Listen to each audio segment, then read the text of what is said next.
Graduate level prayer. What do you think of when you think of it? Oh, that's okay.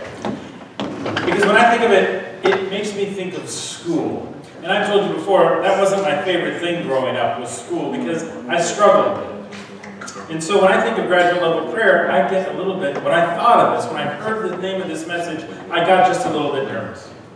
Let me ask you a question. Is failure something you're willing to risk for the sake of the gospel? Is failure something you're willing to risk for the sake of the gospel? Now, when I was in seminary, our professors asked us all kinds of questions about our faith, about our history, about our theology, what we thought about this, and world events. And we asked our professors the same number of questions back and forth, but that was never a question that we were asked. Is failure something we're willing to risk for the sake of the gospel? What I mean by that is, are you willing to risk something for your faith? Are you willing to risk rejection? Are you willing to go out and to share the good news with those around you, regardless of what their reaction is to you? So would you be willing to share the good news with your family member that you've been sharing over and over and over again, knowing that even if you do it one more time, more than likely they're not going to respond to it? Are you willing to take a step and take a risk and share your faith in the difference that Christ makes in your life and invite them to church? Are you willing to take that risk, knowing that they may not take you up on that offer? And are you willing to pray for something? Really, genuinely pray for something, and know that maybe the answer that you want isn't the answer that you're going to get. And know that sometimes you may feel, maybe my prayer life isn't strong enough. Maybe I failed in what I was listening for. Are you willing to take that risk? Because I don't know about you, but I don't like to fail. I don't like the idea of that at all. This week's message is entitled Graduate Level Prayer. Again, it bothers me. The name of this bothers me, I've got to be honest with you. Because for me, it conjures up all sorts of images in my mind of cramming late night and studying for tests or writing 14-page papers with 102 references and making sure that your spacing is perfect and the numbers are correct and everything looks good, all working up so that you can get a grade that says, you've got it, you're smart enough, we approve, you pass. And it just conjures up all of these images of these late nights that I used to have in college and in graduate school. So it makes me just a little bit uncomfortable. Because as far as I'm concerned, prayer is not something you can fail. There are no letter grades when it comes to prayer.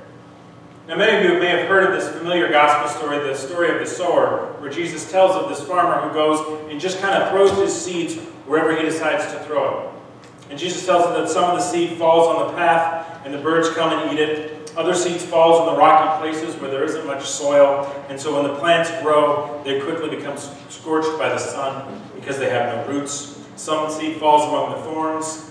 And finally, some seed falls in the good soil. And it establishes strong roots and produces an abundance of good fruit. Now, we live in an ag culture. And let me tell you what I know about ag. Nothing. I've lived in this area since 2013, and then we lived in Northwest Indiana where we grew up around corn. And I don't know a whole lot of things about ag at all. But the one thing I would be willing to say about this story is that the farmer that Jesus is describing is probably one of the worst farmers ever out there. Because he just takes his seed and throws it out. And Jesus tells us that out of the 4 places that these seeds land, only one of them was able to produce an abundant crop. 1/4, 1 out of 4, a quarter, right? I'm not very good at math. Is that 1/4? Say yes, please tell me it is. Thank you. Thank you, Denise. I'm not very good at fractions or statistics, but then again, 5 out of 4 people aren't good at math. And if you don't get that joke, you're part of the 5.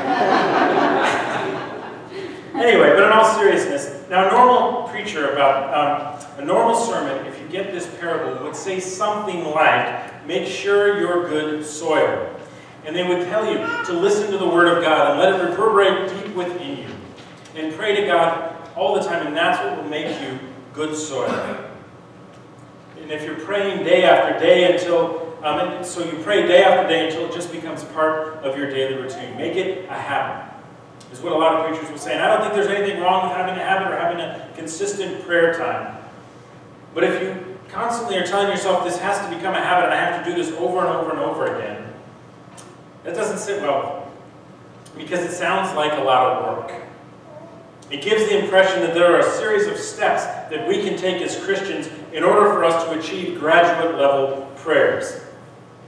But graduate level prayer is not reached through a series of steps forward. In fact, I would argue that if you view your faith, any part of your faith, as a series of steps that one must take to work forward to get to a stronger faith, then I believe you're not really after a deeper faith, but you're after stronger works.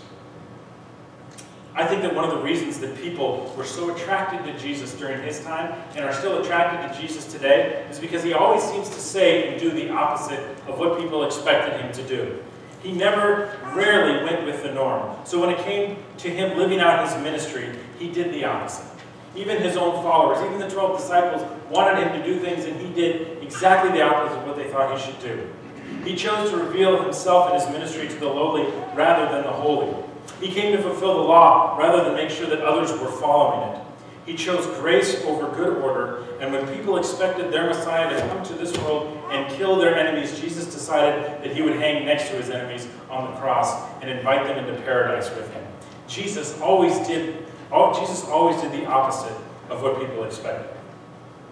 So I can't help but think that when it comes to our prayer life and reaching a graduate level of prayer, we should not think of it as something we must advance towards, but rather as something we must retreat back to. Now, today was football day for Sunday school, and I saw a lot of great jerseys. And my 8-year-old is playing flag football. And if you've never seen 8-year-olds play flag football, let me assure you, it is hilarious. It is awesome. I love watching them run around. The only problem I have with this flag football is that he's on the Raiders, which means I had to go out and buy a Raiders hat to support my son. But it's okay, I don't follow professional sports because I'm a Chicago Bears fan. But the reason that Joe is on the Raiders is because his best friend Andreas is on the Raiders too. Joey considers his friend Andreas not just to be his best friend, but he considers him to be his cousin. And he calls his mom Tia Raquel. The Garcia family is the Zurich family's home away from home. We love them. They are the type of family that they can drop by anytime, unannounced, to our house, and we don't care because we're not going to clean the house for them. Because they're family. If I invite you to my house, I'm going to make sure the house is spotless. But the Garcias can come over at any time. So the team, the Raiders, decided they were going to call Joe Rojo because he's the only redhead on the team. So he's got a really cool nickname. And a couple of weeks ago, Joey was running around on the field, and one of the dads on the sideline said, "Hey, Rojo's the only white boy on the team." And Joey and Andreas, their response was so classic, they kind of looked at the dad and went, "Okay, what does that matter?" And they went on their way. But my son is a lot like me, as to where he'll hear something and it'll rattle around in his brain for a while, and then once he's kind of figured it out himself, he'll bring it up. So later that night, he asked me, "Dad, why does it matter that I'm the only white kid on my team?" He says, "Am I not supposed to play with the Raiders because of that?" And it was the first conversation that I've ever really had with my youngest about this particular topic. He didn't understand why that was such a big deal. Now, the dad who said it, who made the comment, it was just an observation. He wasn't saying anything else. But it rattled around in Joe's head for a while. And he kept saying, "But Andreas is my friend. It doesn't matter who he is or what he looks like. I love my buddy." You know, kids have a way of kind of putting things into perspective for us, especially when it comes to faith, especially when it comes to the relationships that they have. And we adults, we have a lot of things to teach our kids, don't we? We have to teach them how to read, we teach them how to write, we teach them good hygiene, we teach them to drive, we teach them all sorts of important things. But I think we could learn a lot about them, or a lot from them when it comes to our relationship with one another, and when it comes to our faith, and our faith in God. So when was the last time you talked to either your child or one of the children here at church about their faith? I think they have the most beautiful perspective when it comes to faith and when it comes to God. Because they simply believe. They simply believe. They don't get caught up on all sorts of other things in the outside world. They believe in God because they believe, and that is their faith. Jesus tells us in Matthew, "Truly I say to you, unless you turn and become like children, you will never enter the kingdom of heaven. Whoever humbles himself like this child is the greatest in the kingdom of heaven. Whoever receives one such child in my name receives me." So Jesus tells his followers not to climb the ladder of faith and theology and law. He doesn't tell people how to become biblical scholars and pray fancy prayers to impress people. When it comes to a prayer life, he doesn't tell us to stand on a street corner. When it comes to faith, he simply tells us to be like a child. And when Jesus tells us how we should pray. He says we shouldn't stand on the street corners, but rather we should go into our rooms and we should shut the door so that nobody else can hear us, because Jesus knows that when we're able to go into a room, shut the door, where nobody else can hear us or see us, that's when we can take off whatever mask we feel like we have to wear, and we can genuinely bring to God whatever it is that's on our hearts, regardless of what that is. So don't just be childlike in your faith only, but pray like one as well. Children's prayers are some of the most genuine, heartfelt prayers that I get to hear as a pastor. From asking God to watch over their pet goldfish to asking God to care for their sick grandma. My favorite prayer came in Northwest Indiana. One of the preschool kids at the church I was serving came up to me and had his bear in his hand. He said, Pastor Mike, you have to pray for my bear. He's sick. And he had a little rip under the armpit. And so I said, well, you should pray. We'll pray together. And so he prayed. He said, Dear God, please take care of, I don't remember the bear's name, but he said, please take care of Teddy. And I ended the prayer, and 2 days later he came running up to me and said, Pastor Mike, God healed my bear and made my mama do it. It was a genuine prayer. He genuinely wanted his bear that was sick to be healed. That's what was on his heart in that moment. And he believed that if he prayed, God would fix it. Children will pray for anything because they believe in God. They don't let all the other stuff get in the way. That's what good soil looks like when it comes to prayer. Authenticity. Praying for what is truly on our hearts. A good prayer is not good because it's scattered with religious-sounding phrases and words. That's not what makes a prayer genuine. That's not what makes it a graduate-level prayer. And good prayer also doesn't mean that it has to be scheduled at 9 p.m. every night before you go to bed. Those may make good habits when it comes to prayer. There's nothing wrong with that, but it doesn't make good prayer. So don't hear this as criticism, me saying that if you have a time set aside for prayer, don't hear that as a criticism. I think if that's how you pray, then that's how you pray. But it's not the way to do it. Graduate level prayer is genuine, raw, honest, and consistent conversation with our loving God. It's a conversation with God, praying whatever it is that's on our heart. It's not something that you set your watch to. And you don't have to drop to your knees to pray. You don't have to raise your hands. You don't even have to fold them to pray. There is no wrong way to do prayer. Just pray. God knows our hearts, so pray what's on your heart. What I've always loved about the story of the sower who throws the seeds is that he doesn't do it strategically. He just throws the seeds. He doesn't plant them in the right kind of soil with the right kind of nutrients. He doesn't make sure that he plants all the seeds in a straight line so that they're equidistant from other seeds. There is no uniformity to the seeds that the sower is throwing. Just like there's no uniformity to the love that God has for all of his creation. The sower just tosses it all around, regardless of the kind of ground that it falls on. But we're told the best kind of ground for the seed to fall into is good soil. Ground that hasn't been trampled by heavy traffic, not ground that's been made shallow by rocks, not ground that's been invaded by weeds, but fresh soil. Children possess that when it comes to their faith.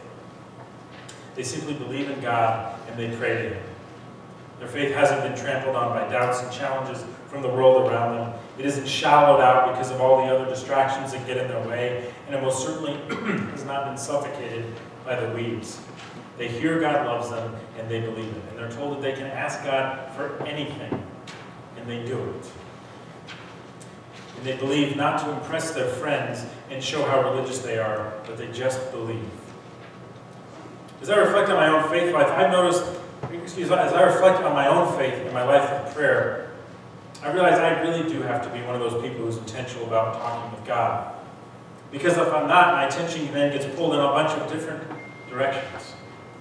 Let's face it, the older we get, the more chance that we have that more things are going to get in our way of our faith. And we're going to become distracted by them. And I've found that it takes a lot of work for me to be able to set aside all of the other things that I worry about and carve out time to pray. What about you? Are there things in your life that get in the way? Do you have distractions? Do you find yourself sometimes just too busy to pray? That it's too much work? Might I suggest that in order to have a graduate level prayer life, a prayer life that is rooted in good soil with strong roots, produces an abundance of fruit, that you turn not to the most religious person in your life, but you turn to one of the youngest people in your life. So back to Joey. 2 weeks ago, we got a call at school because Joey had been bitten for the second time by the same child. Now, as soon as I got the call, I was mad. I said to the principal, I want to know this kid's name, I want to know the parents, I want to know where he lives, and I want to know why he can't keep Jaws away from my kid. I was angry. I wanted to know everything so that I could protect my kid. And so, after I kind of calmed down and I talked to my wife and we were able to have a calm conversation with the principal, we finally settled that issue. But that night when I put Joe down to pray, we said our normal prayers as a family. And we say, now I lay me down to sleep. So we said that prayer, and then we always end that with, Dear God. And Sam or Joe will say whatever they want to fill that in. And I expected Joe to say the usual, please take care of all of our family and friends. But instead, he immediately said, God, I pray for Steve. Not his real name, but he said, God, I pray for Steve. He has trouble getting along with people. Help him. Amen. I would love to tell you that I taught him that, but I had a much different prayer for Steve in my head. But when I asked him, Joe, why did you pray that? He says, because Jesus tells us to love our enemies. That is a mature faith, not the shallow prayer that I wanted to pray. He's 8 years old. I could learn a lot from him in prayer. We could learn a lot from our kids when it comes to prayer. My 8-year-old son came that night and gave what I consider to be a graduate level prayer, because he prayed for this boy. Friends, may your faith and your prayer life be that of a child's, genuine, honest, raw, and consistent. And may you seek not to advance forward to a graduate level of prayer, but may we all retreat back into the loving arms of our Father, so that we can say exactly what's on our hearts. Because prayer is not something that we can fail at. It's only something that we fail to do. Amen. Peace of the Lord be with you always. Please share that peace with everyone around you.